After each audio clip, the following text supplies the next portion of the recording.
নমস্কার বন্ধুরা, অস্মিত মাই সান চ্যানেলে আপনাদের সকলকে স্বাগত জানাচ্ছি। বন্ধুরা, আজকে অস্মিতের নতুন স্কুলে ডন বস্কোতে অ্যাডমিশন হয়ে গেল। ক্লাস হচ্ছে এলকেজি। তো অ্যাডমিশনের প্রসেশনটা এতটাই সময় সাপেক্ষ ছিল যে আমরা কাজ শেষ করে, অর্থাৎ অ্যাডমিশন শেষ করে বিকেল 4:30 নাগাদ বেরিয়ে এসে এই রেস্টুরেন্টে অস্মিতকে ধোসা খাওয়ালাম। যদিও অস্মিত প্লে স্কুলে গেছিল।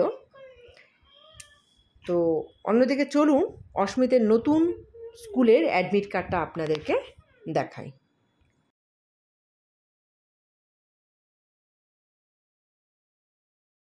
তো বন্ধুরা, এত সুন্দর সুখবর আপনাদের সাথে শেয়ার করতে পেরে খুবই ভালো লাগছে। আমি চাইব আপনারা অস্মিতের আগামী দিনের সুন্দর ভবিষ্যতের জন্য আশীর্বাদ করবেন। ভিডিওটি ভালো লাগলে অবশ্যই লাইক করবেন। দেখার জন্য ধন্যবাদ।